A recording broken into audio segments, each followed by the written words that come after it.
Good morning, welcome to Breakfast with Naga Monchetti and Charlie State. Our headlines today. Germany imposes a strict quarantine on travellers from the UK because of the rise in cases of the Indian variant of COVID-19. The vaccine programme rolls on in England. More than 1 million 32 and 33-year-olds can book their jabs from 7 o'clock this morning. And it's back. After a year out because of the pandemic, Eurovision returns. Good morning. The oldest swinger in town, 50-year-old Phil Mickelson, shares the lead at the halfway point of the US PGA, aiming to become the oldest player ever to win a major golf title. Good morning. It's a drier, brighter and crucially less windy day out there today. We've still got a few showers around in the forecast, but I'll have all the details for you here on Breakfast. Good morning. It's Saturday, the 22nd of May. Travellers entering Germany from the UK will have to quarantine for 2 weeks on arrival because of the rise in cases of the India variant of coronavirus. The changes come into effect from midnight tomorrow and apply to everyone, even if they're fully vaccinated. The government still strongly advises against non-essential travel to Germany. Sean Dilly has this report.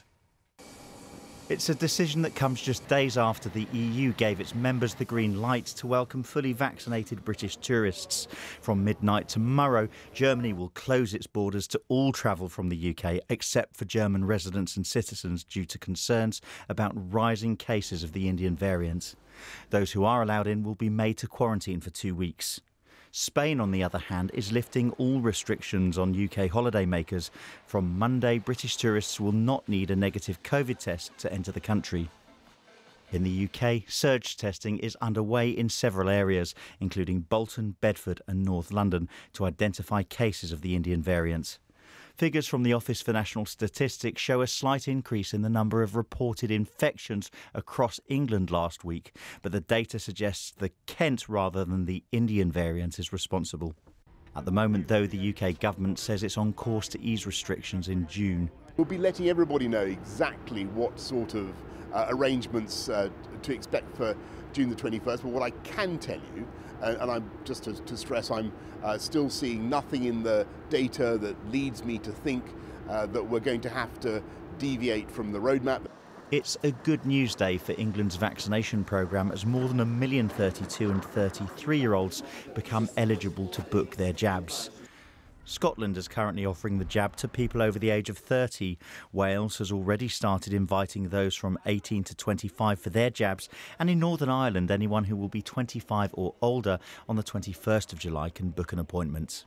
There's still a way to go before everyone is offered the jab, but the government has praised the NHS for delivering the largest vaccination programme in its history, and it says it will monitor the progress of any variants closely.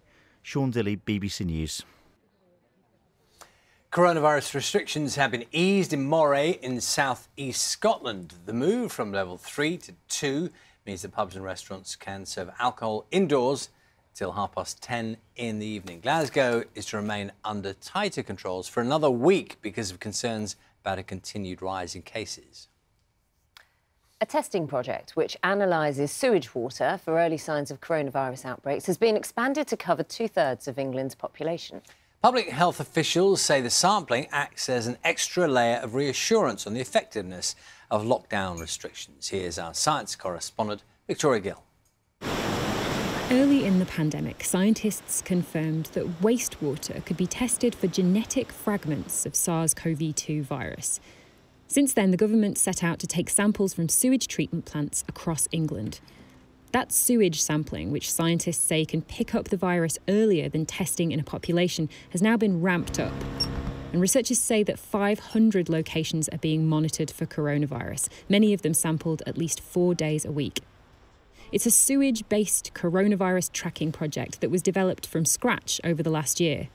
The Health Secretary said earlier this week that the approach was being used to monitor the Indian variant and track its spread. Wastewater testing has been described as an additional detection system for COVID-19, helping health officials to spot early signals of localised outbreaks and variants of concern as the country tentatively emerges from restrictions. And the system could continue post-COVID, enabling the use of wastewater to track diseases like flu. Scientists who helped set up this sewage testing programme say it could be one public health silver lining of the pandemic. Victoria Gill, BBC News. Ministers will give the BBC a chance to introduce its own reforms in response to the damning independent inquiry into how journalist Martin Bashir obtained his Panorama interview with Princess Diana in 1995. Any changes could come next year as part of a planned mid-term review of the BBC Charter. MPs are still demanding answers over what went wrong, but the corporation's Director General, Tim Davie, says significantly stronger processes are already in place. 2 brown bears have been shot and killed after escaping from a zoo enclosure in Bedfordshire.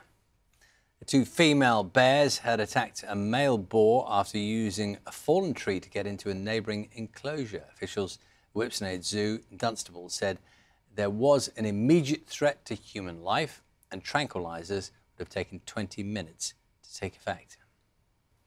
The broadcaster Jeremy Paxman has revealed he's been diagnosed with Parkinson's disease. In a brief statement, the former Newsnight presenter, who's 71, said that he was receiving excellent treatment and that his symptoms are currently mild. He says he plans to continue working. The time is 6 minutes past 6. One other story for you, which a lot of people are very excited about tonight. The world's biggest televised singing competition, the Eurovision Song Contest, taking place tonight with a live audience. You excited?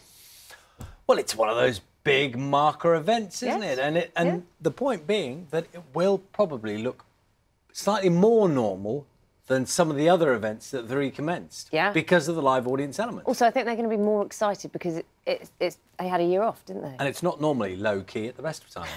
It's not. Of course, it's one of the first major gatherings to go ahead since COVID-19 brought the global events industry to a standstill. Our correspondent Anna Holligan has more from Rotterdam. The final sequins are in place. Last-minute alterations made.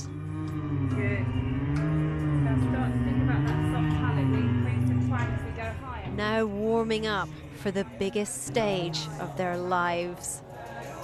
They've travelled from across the continent, from north to south. So much love. I really appreciate all the days here. And I think from today till the end of the competition is gonna be the best days of our lives. From rock to pop, there's all kinds of everything here. Lithuania, they are my favorite. The Roop, I love them. The Netherlands! Yay! Belgium is going to win. I'm supporting Russia, obviously. Who do you want to win? Malta. How does that go? Malta is Je me casse.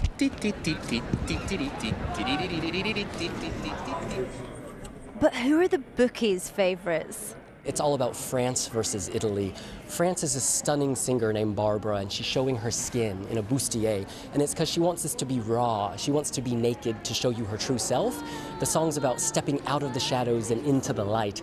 The rush of freedom and emancipation. It is a glorious moment, a warm embrace. Now, from the warm embrace, we go to Italy spitting in your face. It's very raw in a different way. They're saying, you know, rock on, we are here, we are loud. While most people may not be into this kind of hard-edged rock, they do crave being among people, and that's what Italy gives you. Whereas France, she's isolated, she's alone, so it's more of an intimate feel. Eurovision isn't just about the songs, but the spectacle. And some performers are stealing that spotlight. In the end, it's up to them and you. You'll have a chance to vote for your number one during tonight's grand final. Anna Holligan, BBC News, inside Rotterdam's Ahoy Arena.